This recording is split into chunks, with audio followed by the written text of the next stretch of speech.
So thank you for joining us. And today is Friday, November 15th, and it's about 11 a.m. And we're joined with Jesse Rodriguez. How are you doing this morning, Jesse? I'm doing great, thank you. Could you just share the spelling of your name with us, please? First name Jesse, Jesse, Rodriguez, Rodriguez. Thanks. And if you wouldn't mind sharing your age with us. I'm 77. And how do you identify racially? That's Mexican American. And what was your employment before you retired? Well, I was initially a teacher for several years, Phoenix and here in Flag. And then I took over the Head Start programs for the Northern Arizona Council of Governments. I ran that program for about 38 years. And that's where I retired from, very happily. And when you were a teacher, what grade level did you teach? I taught both junior high and high school. Okay. And what subject did you teach in high school? I taught Spanish, and I basically was in the area of special education. During the late '60s, right in the '70s when I started teaching, special education had just become a strong part of the school system. I was really proud that I was able to initiate some new special ed programs, both in Phoenix and here in Flag. And what was your highest level of education?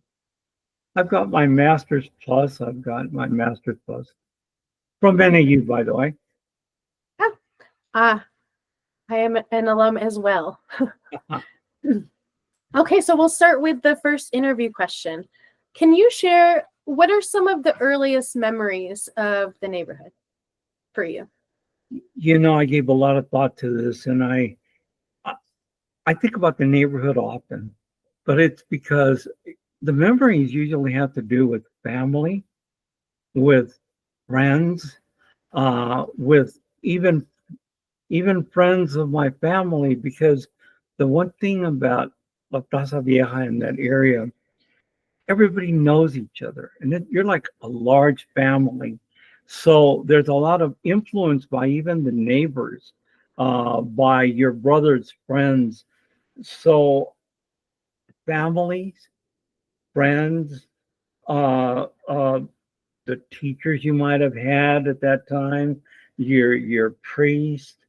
Uh, I think one of the things that is a little off of that is that I love the fun times we had in the Plaza Vieja. I What did call it, that look like? Sorry. What would a fun time look like? we had a whole forest behind us up on the hill. We didn't have Disneyland. We didn't have paved streets. Our fields were the dirt roads we had in front of our houses, the railroad tracks, and again, Lowell Observatory, that area. You had deer coming down, turkey. I mean, we had what we call the Ojito, that little stream at the Old Town Springs Park that has run forever. I mean, you always felt there was something special that you didn't have parks. You didn't have even swings in the back of the homes because we were too poor to have swings other than the ones that you would put in a tree. But we made do with what we had, but that made us be closer to one another. Absolutely. Absolutely.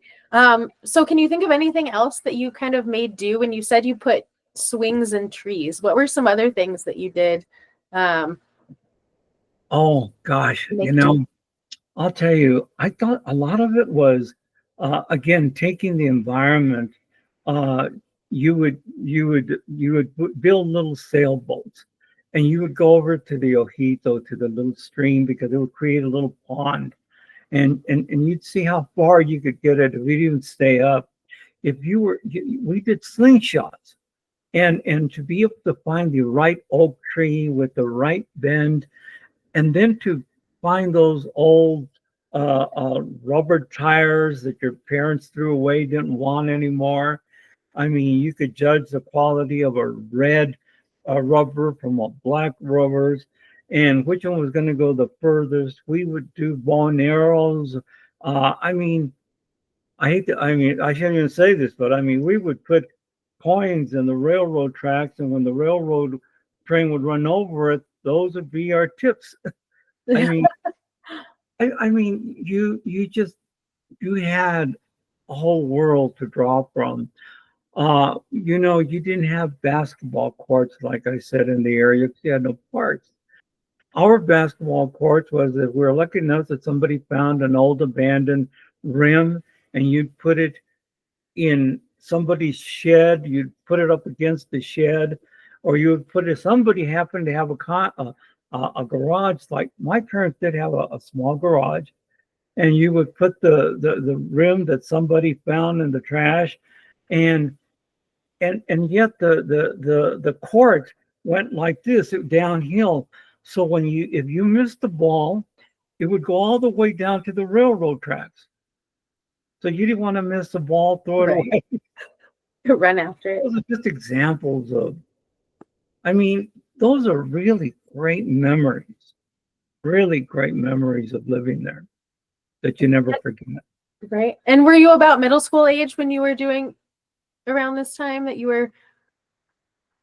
You know, I've always felt that since I can honestly, from birth and remembering something, I always had neighborhood friends. The interesting thing is, I still have one of those friends that was literally born just like a month apart, and we're still the best buddies. We both became teachers, and we still hang around together. He was here yesterday. Um, I have others that I met maybe in second grade. I was part of desegregation from South Beaver that was moved to the Emerson School. Do you I was remember how you felt during that time as a student in the moving? a lot of fear, because one of the things you asked about the memories that I had about La Plaza Vieja. It was a place of security. You could go anywhere in La Plaza Vieja and somebody was going to take care of you. There would be somebody else's parents or their older brother or your friend. You were very comfortable. We were going to a place that we had heard all these terrible things about, how they were going to treat us, how different it was going to be. We are going to go from the south side and go to where the city library is today, Emerson School. It was frightening. It was frightening to all of us, to our parents, to our older siblings. Difficult. Yeah. Yeah. And when you were in middle school, did you just mainly hang out with people who lived in the neighborhood, or what are some things that you would do besides maybe sports around that middle school time after kind of segregating or Really, desegregating? really interesting because you know, you're like any other kid anywhere. You get up in the morning, and we had great parents that would make us our burrito for breakfast and make us our burrito for lunch and put it in a little brown bag, and you'd go pick up maybe a friend. You walk together to Emerson School, go down Coconino Avenue. You know, you were just like any other kid. Uh, Unfortunately, it was like when desegregation came about. The first day that we were in school, we used to speak both Spanish and English. We couldn't do either one really well because that's when we learned about Spanglish. That our parents wanted us to be good Americans, so they insisted that we speak English. They didn't speak good English. They wouldn't speak to us in good Spanish because they were trying to stay away from it. So we speak Spanglish, and some of that was we speak a lot of Spanish, even in first grade. Our first acquaintance with our new school was when a group of us got there and we were talking in a mixed language. And our teacher said to us, if you Mexicans want to speak Spanish, you go home. Mm. That was our first acquaintance in first grade.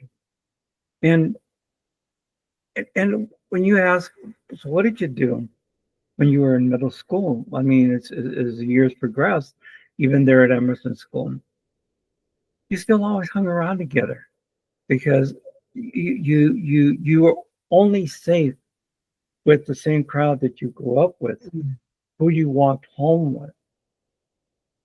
That persisted until we got older and became young teens and went into junior high, because you start branching out, you start meeting others. We didn't have the opportunities to make a lot of friends who were outside of our circle. It was like you'd hope you get a friend in the same first grade class, second grade class. You'd hope you could go to eat together in the cafeteria and sit together. And when you went in the playground, you wanted to be in the same team with one of your friends. It it was really difficult. Mentally, it was very difficult. But I always share with my kids, I tell them, you have to understand that we were lucky because we still have good friends. And we also had some good teachers that took care of us. I can tell you about the bad ones, but I'll never forget the ones that really were good to us and welcomed us and made us feel more a part of it. Then we go home, we had always our chores. When you're poor, you have chores. And that's just the way life was, not only for me, for all the kids in our neighborhood. We had to work, we had to pull weeds, take out garbage. It was expected because our parents worked awfully hard, all the older siblings would. So we would work, but then we were kids. We played and we played, you know, pickup games, baseball, basketball. I said, going out into the woods and whatever kids do, I think any place. But uh, it was again, we weren't a lot different than other kids in our neighborhood. Most kids have children. Right. And when you say that it was difficult, what were some of the things that you would do to overcome those challenges or difficulties? That was hard. You could only share that with your friends. You didn't even want to share it with your parents.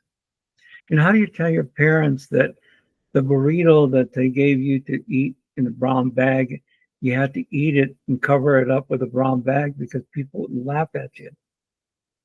I mean, so I think that's why that closeness became a strength, because you depended on one another. You shared with one another. You shared the pain. You shared well, we'll get through it, the hell of it. You just went on. That was the beauty of being there with others, or you weren't alone. Mm. And as you got older and started to move into teenage years and high school, were you still staying in a close knit? Were you still around the same people? Was high school also challenging? Did It your was, circles broaden ever? in those days, one has to realize when they're my age that, uh, you know, I think that the discrimination, racism was a little better disguised in those days, but it was there. A lot of it was just not knowing each other. We were in separate parts of the community, and as you know, I mean, that's typical where you don't know one another, you don't understand one another, you become distrusting of one another. I think that by the time we got to junior high school, towards the ninth grade year, 10th, things like I got a job as a carryout boy and I was only 15 years old. And I stayed working for 10 years, all the way through college, at the same grocery store. But there, I made up new friends for the first time.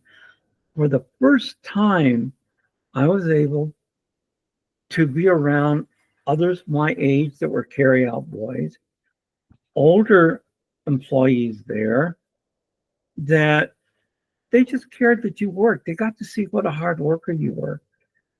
So even if you weren't of the same racial background, they started to see. I think they learned a lot from me, like I learned from them.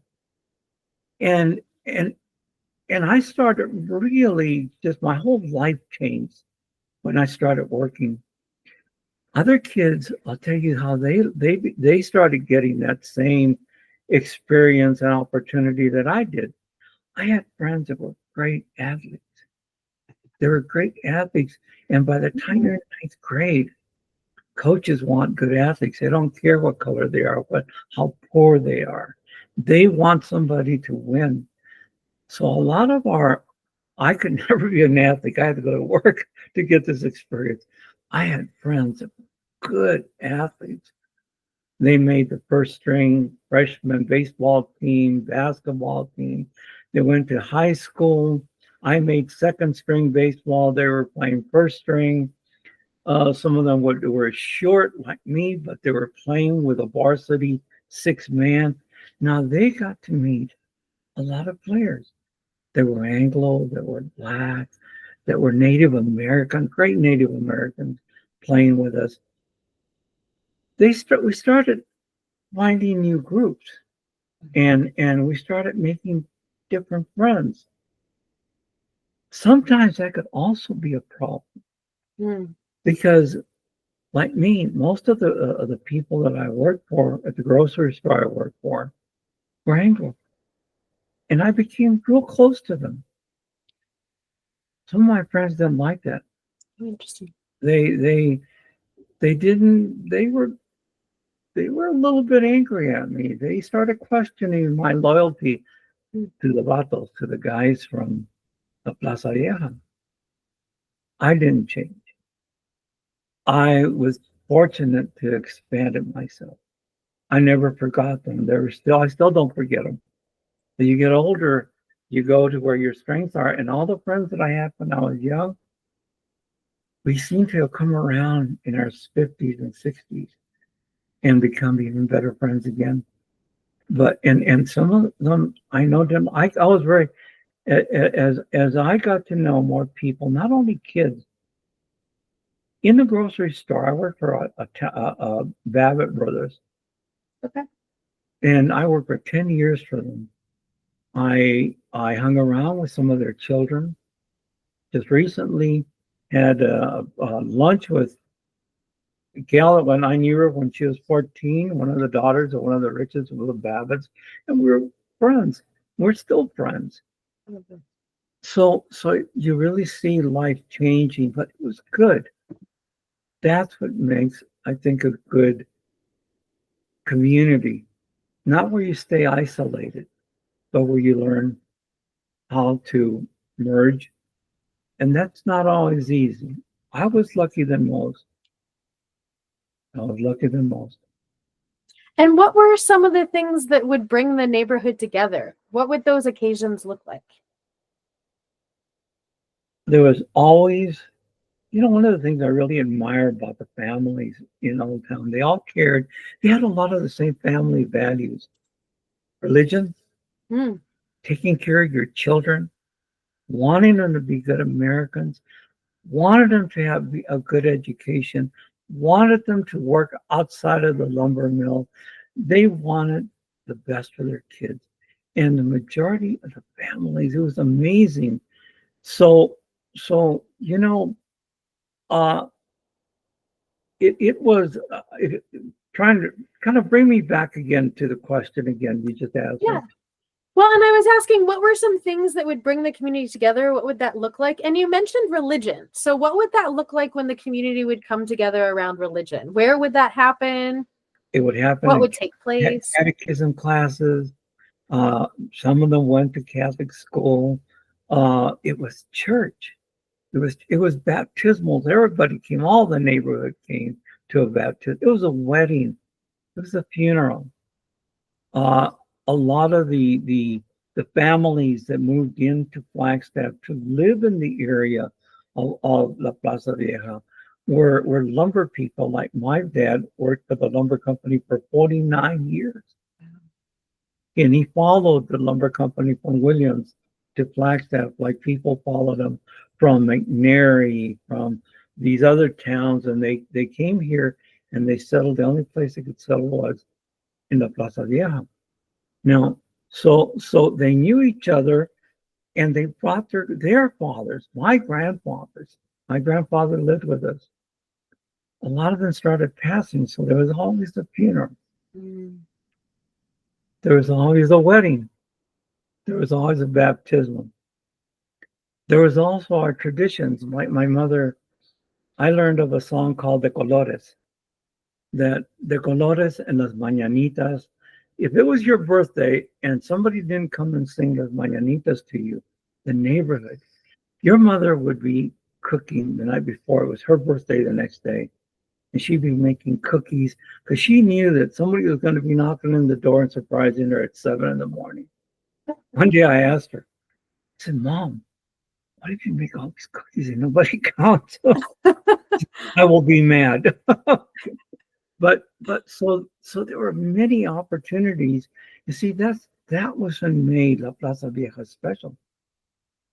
That that they had a lot of the similar traditions. They'd go to the saint. They're all basically all Catholic. There was only one church that we could go to, and that was Guadalupe. You Do you want to couldn't. say more why you could only go to that church? That's the only one basically that was built for us. Okay. Literally, it was built for us. I mean, I don't want to get into the specifics of that, but I have friends that were wouldn't be, they wouldn't marry them at the other church. But you see, uh, that draws you together. That's the strength. That's why you don't forget it even when you get older. When you move to the other side of town, you never leave it. Mm. I have this old 40 Ford that I love to once in a while get on and drive. And I always go back to La Plaza. And I just want to go see what it looks like. See where my sister lived, my other sister. I come from a big family. And we all live in the hill. Mm. All live in La Plaza Vieja, either lower Coconino or upper Coconino or across the track, over the track. That's what brought us together. And you started to say that what you found special about the neighborhood. And you said you were born and raised in Flagstaff, so you know about different neighborhoods now. But what was it about Plaza Vieja? Was it just the community coming together, Good question. having that shared culture? Good What do you question. think is special about the And neighborhood? I think it goes back to something I mentioned to you earlier, that it's that when I talk about memories, I could start off by talking about the fun things that we did. I always think about the fine people that were there. You see, what made them special is that, like when I was going to college or when I worked at Babbitt's, I would have neighbors. I would have people way down the street on the other side, and they'd see me at the grocery store and say, "Oh, Jesse, we're so proud that you're working here." I was different. Mm. And they supported me. When I went to college, let me tell you, I would have my brother's friends, I was the youngest of 8 kids. So, the span would be right now, my older brothers and sisters are living. They would be at 100 and some, just picture, and now here I am, 77. Their friends would stop me in the street and see me at work. You keep going to college, Jesse. You're not going to be like us. You are so fortunate. You see, they would do that. They would be there to support the person that's doing the catechism, that's going to get there, make the first Holy Communion, that's going to get married. Somebody died. So that's what really made them special. When somebody passed away, there was so much food that you can't even imagine. You could have fed an army because everybody was there to support each other. It was just, I could literally, I could never even explain to my grandkids and my kids what it was like to live in an encouraging community that's so poor, went through so much struggle, but yet they never failed to want somebody to climb higher. That's beautiful. I hear just that care that everyone had for one another sounds really special. And I'm glad you got to experience that care. And you mentioned a little bit about they were so poor and there were a lot of challenges. So, like, what were some of the challenges that the neighborhood has faced? And how have people kind of addressed these challenges? Particularly, I know you said the people, but the neighborhood as a whole, what are some kind of challenges Plaza has faced? I think that again, there are those very blatant discriminatory type challenges.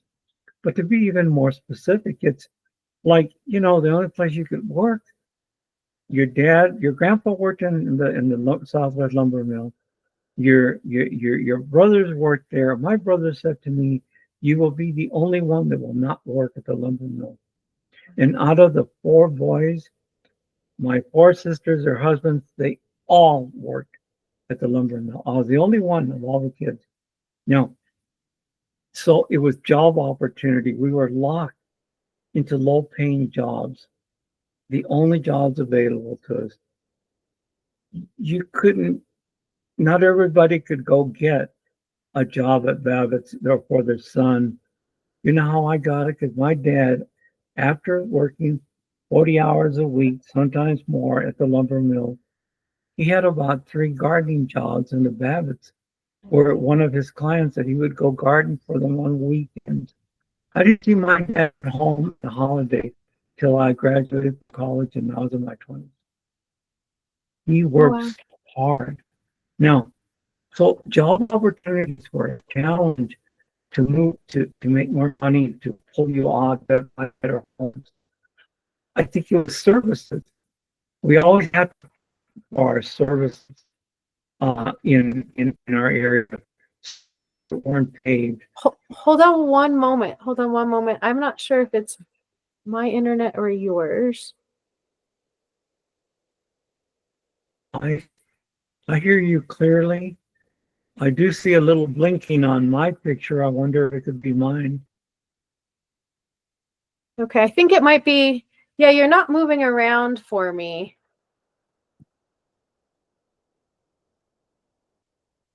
We can edit this part out. Okay, you're moving again. There we go. Okay. Okay. Sorry. So I was The mentioning series that that you were you saying. needed better jobs. They weren't there available to us. I got on because Mr. Babbitt went up and told the head of the personnel department, "This is Jesse Rodriguez only working for us," and I worked for them. Now, for jobs, streets, recreation for the children, even education, because there were really challenges. Housing, better housing. Um, so those are examples of challenges. How did we get past them? You need people that know how to be advocates. And usually those became Jesse Dominguez's of Plaza went to school with their parents, nourished that need for education. So not only can you get a better job, but you can also you can tackle myself.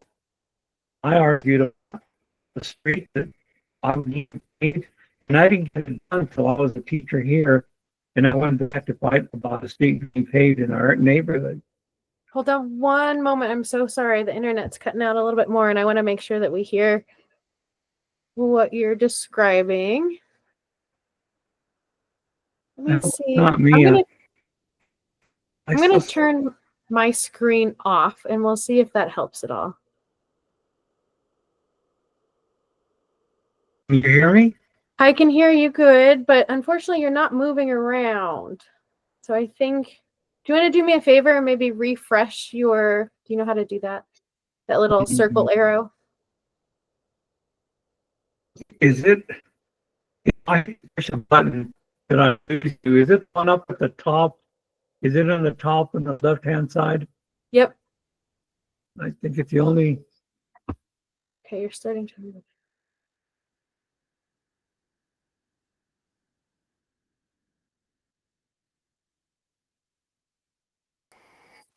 Okay, good. We're good to go. Okay. So will you go back to explaining, sorry, more about the jobs and what you were saying about being a teacher? Job opportunities were really limited to people that families that lived in our areas. Uh, I mentioned services that were not available that were being provided in other parts of the community, but not in La Plaza Vieja. Parks that weren't there, uh, fighting for a little league field to be built, you know, uh, maybe even things like educators that were more culturally aware of the needs of the populations that they were serving, you know. Uh, Fortunately, again, those of us that were at that time the children of our parents that lived there, they pushed that education on us. They taught us how to work hard and they taught us how to fight for what we needed. And we became hellraisers. And honestly, that's the truth. A lot of us in that area, I was really involved in politics.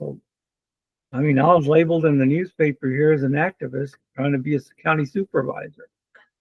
And I was proud of that. Good.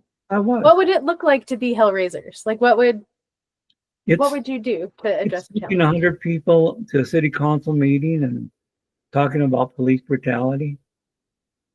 It's about asking that why are you putting parks, over here, but we pay taxes, but you're not paying them over here? Why do we pay for paved streets over in Cherry Street, downtown Flagstaff, in the new Green Law Estates, but you waive ours? And I'm not the only. I mean, there are many people that became real strong advocates for the community. You see, we didn't want our own community. I really believe that one of the things that I appreciate of the families in that area, they just wanted to be part of the community. They love the country. They love the city. I'll share with you something that one of my greatest mentors ever said to me. Senator Tony Gabaldon was like, he was literally my mentor, my father after I lost my father. And he said to me one time, Jesse, Flagstaff is the best community in this world. Flagstaff, I mean, look, how could a guy like me be elected so many times to different offices? How could this black city councilman get elected? Look at the Native Americans that got in. Look at your positions. You see, we love Flagstaff. And a lot of the people that thought like that came from those poor areas because our parents taught us to be respectful. My dad, when I used to be a hellraiser, my dad one time stopped me and said, Son, I want to tell you something.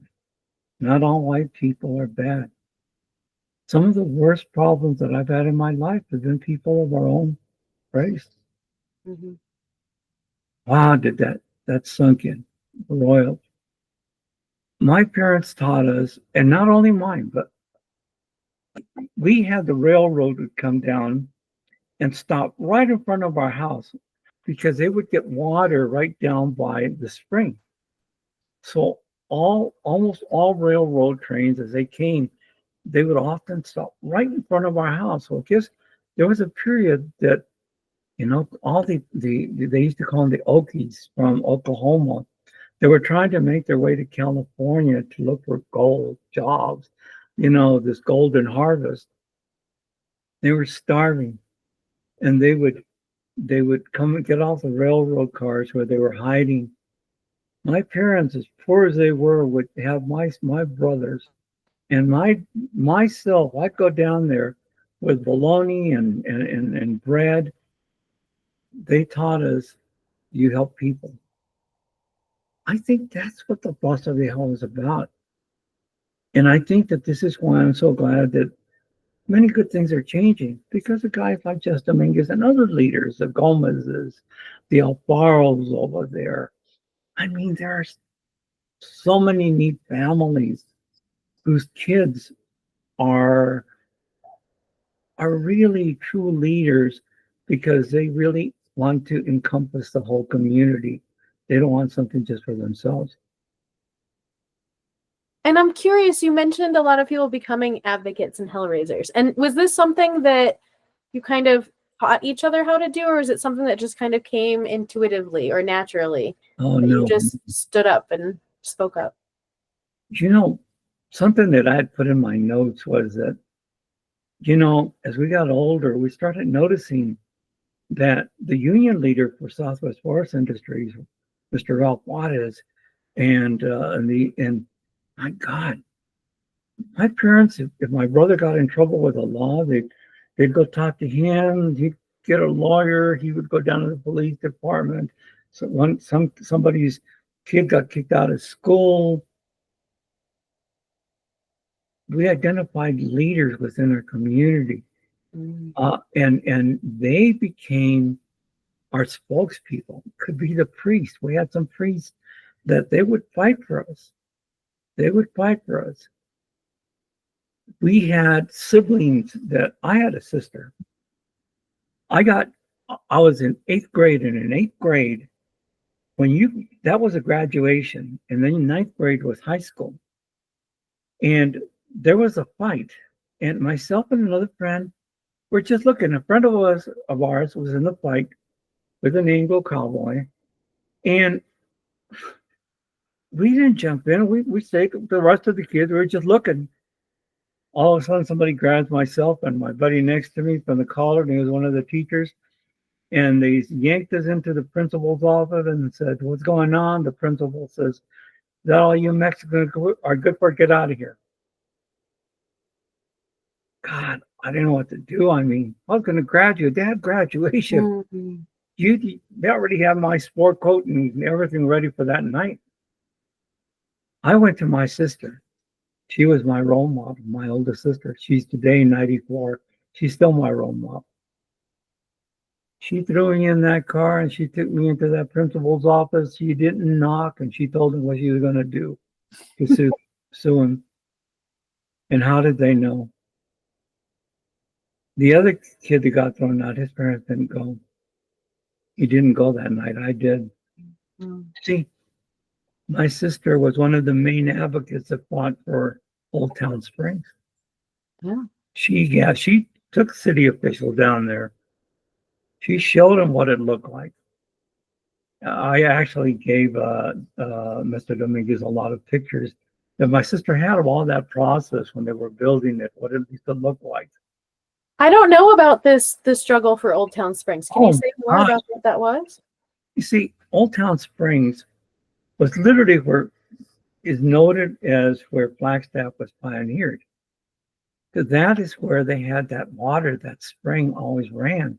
That is where trains, that is where the cattle, the sheep that were here at the time, they would take them there. They had loading zones, they put them on those trains. But so that was where Flagstaff began building out. And the city acknowledged that. So they put up a flag. My sister said, "Why don't you put up a park?" Oh. And she and the neighbors, they'd have meetings at her house. They got that park. Great. I didn't know it was a struggle to get it. It was Good to years know. later. They got the park, but we still had a dirt street in front of it. Well, when I was raising and played baseball, I was already a teacher here, and I'm the one that went down and started the process with the mayor, Good and we got it paved.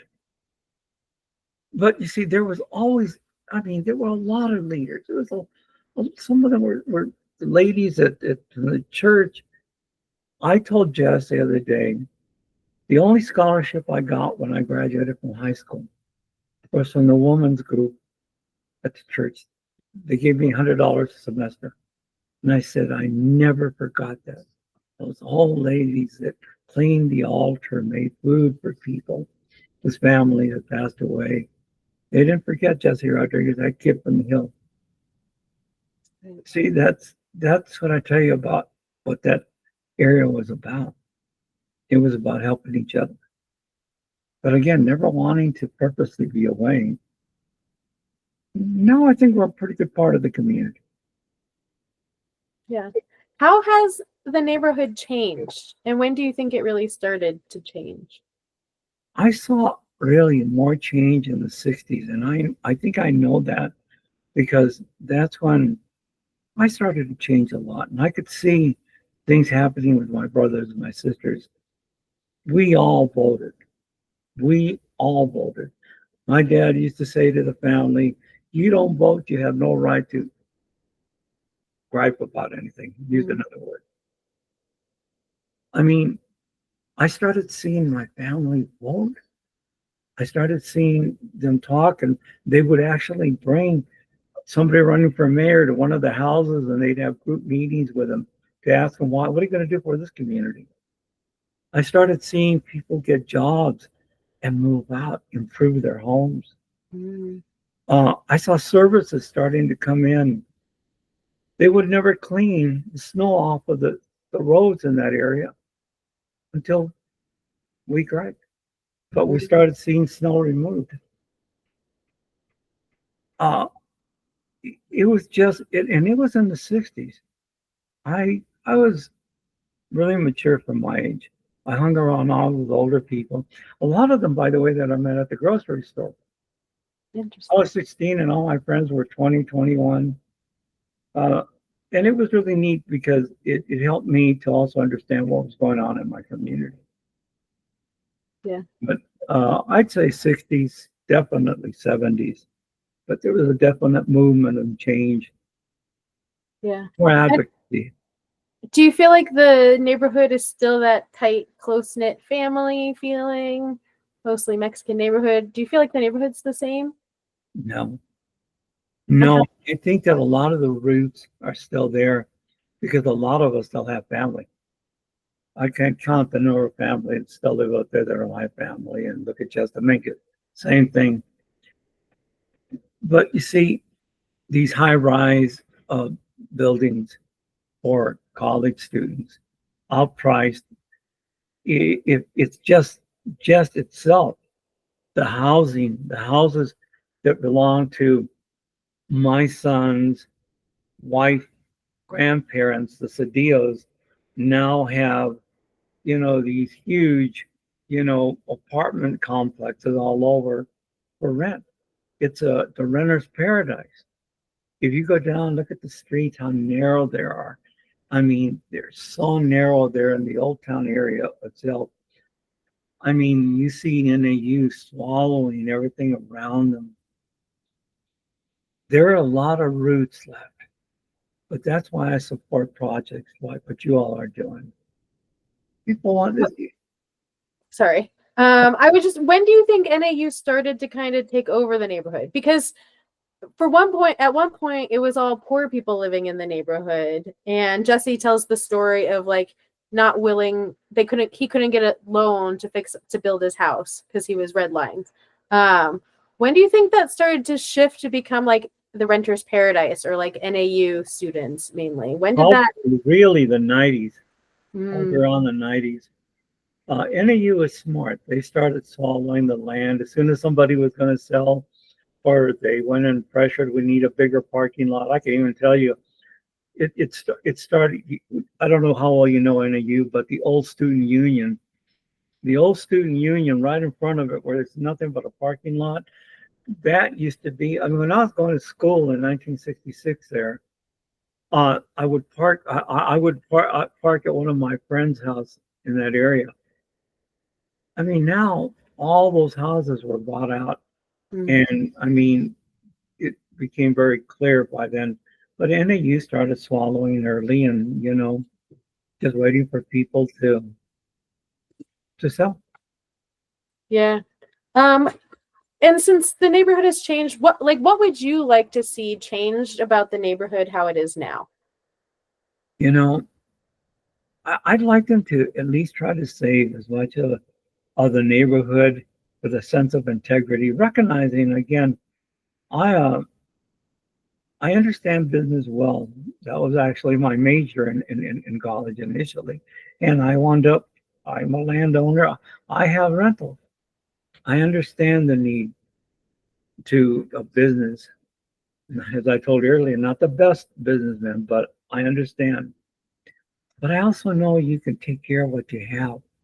I want them to to not build an apartment complex that will swallow up the parking for all the rest of the neighbors that are still there, because they're allowing them to build them with not the parking availability that's needed.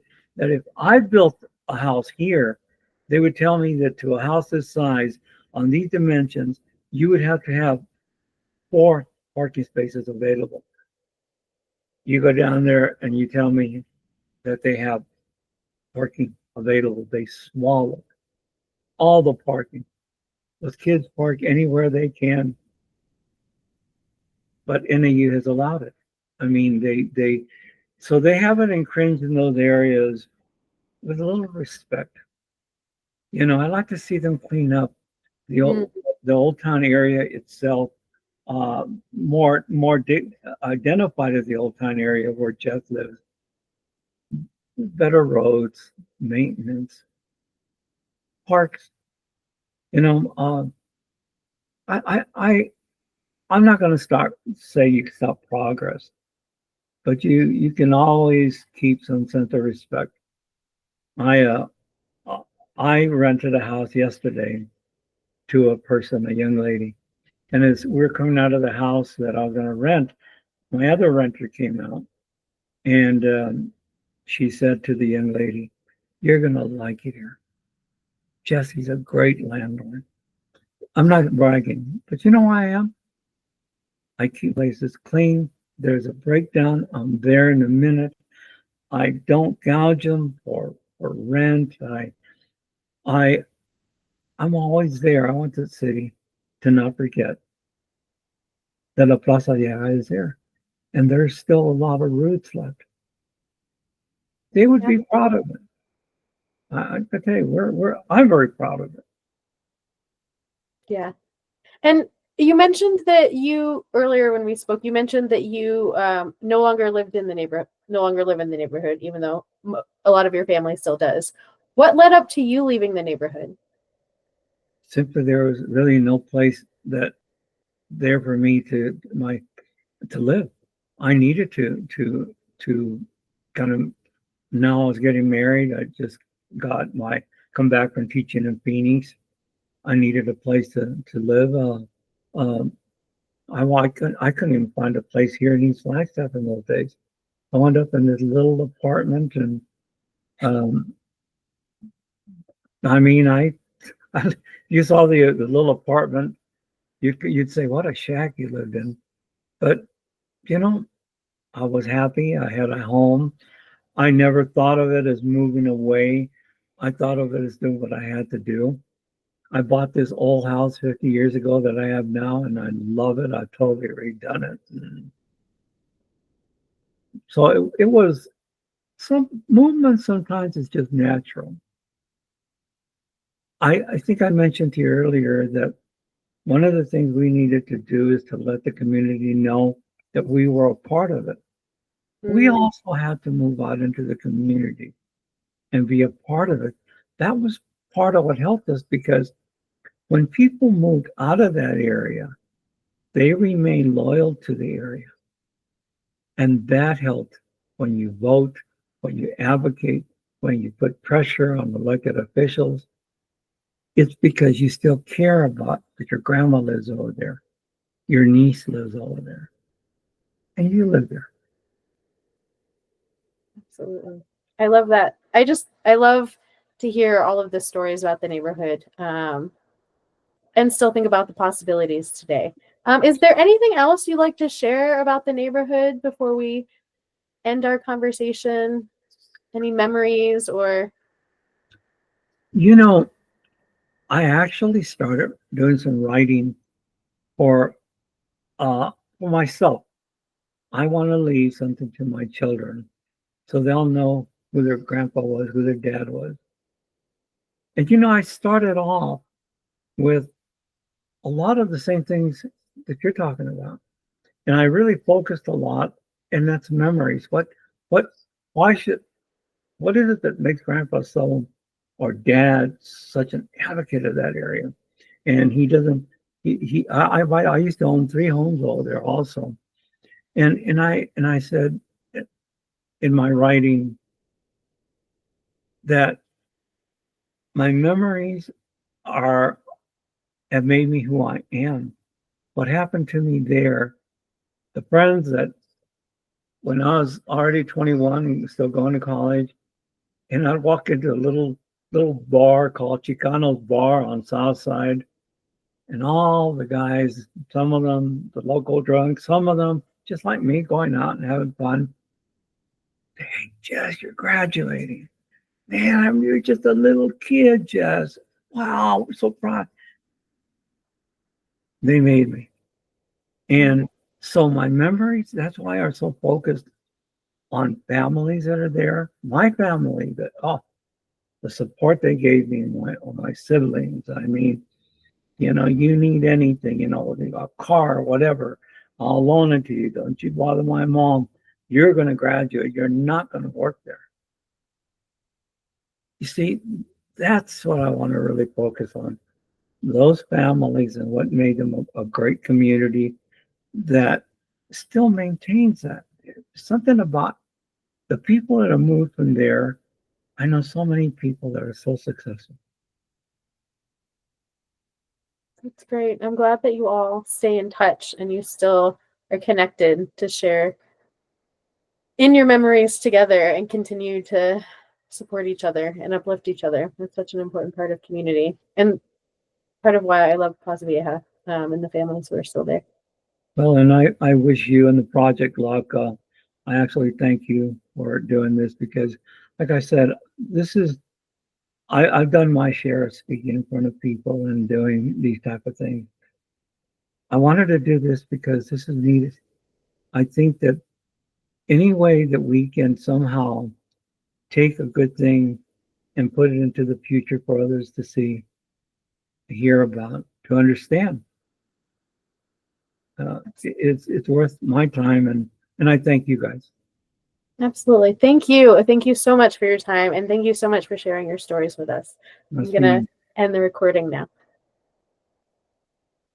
I think if I can figure it out. There we go.